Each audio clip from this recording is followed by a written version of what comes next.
గమనించండి, యేసు ప్రభు వారు మరి పిల్లల చిట్ట చివరిగా ఆయన పలికిన మాట ఏంటంటే, తండ్రి నీ చేతికి నా ఆత్మను అప్పగించుకొనుచున్నాను. ఇక్కడ గమనించండి, ఆత్మను అప్పగించుకొనుచున్నాను అని ఎందుకు యేసు ప్రభు వారు పలుకుతున్నారంటే, పిల్లరా మరి ఈ రోజుల్లో మన ఆత్మను మనం దేవుడికి అప్పగిస్తున్నావా, సైతానికి అప్పగిస్తున్నావా? ఎందుకంటే చాలా మంది క్షణికావేశంలో, కోపంలో, పిల్లరా ఏదైనా ఒక చిన్న డిస్టర్బెన్స్ ఫ్యామిలీలో కానీ జాబ్ లో కానీ ఏదైనా చిన్న గరిబిలు జరిగితే వితిన్ సెకండ్ లో వారి నోట్లోకి వచ్చే మాట ఏంటి? నేను చచ్చిపోతాను సార్, నేను సూసైడ్ చేసుకుంటాను, నాకు బతకాలని లేదు.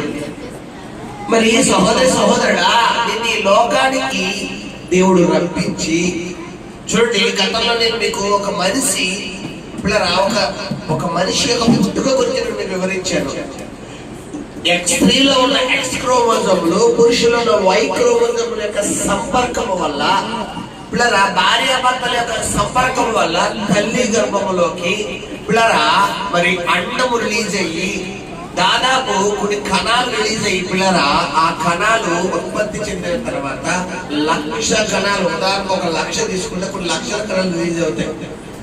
అందులో 1,00,000 తీసుకుంటే పిల్లరా 99,999 కణాలు మరి చనిపోయి యూరిన్ ద్వారా బయటికి వెళ్ళిపోతే, ఆ ఒక కణాన్ని తల్లి గర్భసంచిలోకి దేవుడు పంపించి ఆ కణాన్ని పిల్లరా మరి 3 నెలల తర్వాత చక్కని పిండముగా, పిల్లరా 9 నెలలు అంటే 278 నుండి 285 రోజుల తర్వాత చక్కని పాపగా లేదా బాబుగా, శిశువుగా తయారు చేసి, పిల్లరా మరి చక్కగా సులభమైన ప్రసవం ద్వారా కానీ ఆపరేషన్ సిజరింగ్ ద్వారా కానీ ఈ లోకానికి పంపించి చక్కని అందాన్ని ఇచ్చి, చక్కని భవిష్యత్తునిచ్చి, చక్కని తెలివితేటనిచ్చి, చక్కని చదువునిచ్చి, ఈ రోజు చక్కగా వివాహం చేసి నీవే అనేకులుగా తల్లిగా తండ్రిగా జన్మనిచ్చే ఒక స్థాయిలో నిలబెట్టిన నీ దేవుడు ముందు నువ్వు పలుకుతున్న మాట ఏంటంటే, నేనెందుకు బతకాలి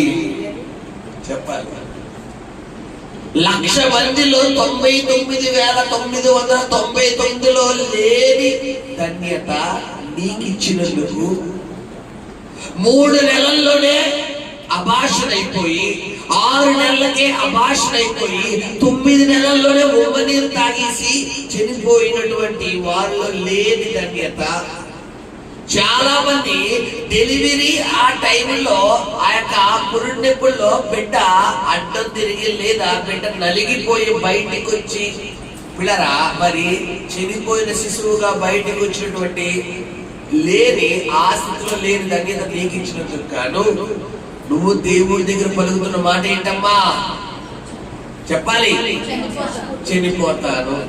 నువ్వు దేవుడు నీకు ఇన్ని రోజులు నీకు సెక్యూరిటీ ఇచ్చి, నీకు ఆరోగ్యం ఇచ్చి, నీకు ఆయుష్ ఇచ్చి, నువ్వు ఎక్కడికి వెళ్ళినా నీకు క్షేమాన్ని ఇచ్చి, నీకు నెమ్మది ఇచ్చినందుకు గాను నువ్వు దేవుడి దగ్గర పలుకుతున్న మాట ఏంటంటే, నాకు ఈ జీవితం ఎందుకు ఇచ్చావయ్యా, నన్ను ఎందుకు పుట్టించావు అని నువ్వు పలుకుతున్నమాట. మరి ఇది ఎంతవరకు కరెక్ట్ నువ్వు ఆలోచించుకో. ఇక్కడ యేసు ప్రభు వారు మరి సిలువలో తండ్రి లోకానికి అప్పగించిన పనిని 6వ మాటగా సమాప్తము చేసి చిట్ట చివరిగా, ఎందుకంటే బైబిల్ నరుని ఆత్మ యెహోవా పెట్టిన దీపం అంట. తిరిగి ఆ ఆత్మను ఎవరికి అప్పగిస్తున్నాడు? ఆయన దేవుడికి అప్పగించేస్తాం. మరి ఈ రోజు మనం ఎవరికి అప్పగిస్తున్నామంటే క్షణికావేశంలో సాతానికి అప్పగిస్తున్నాం.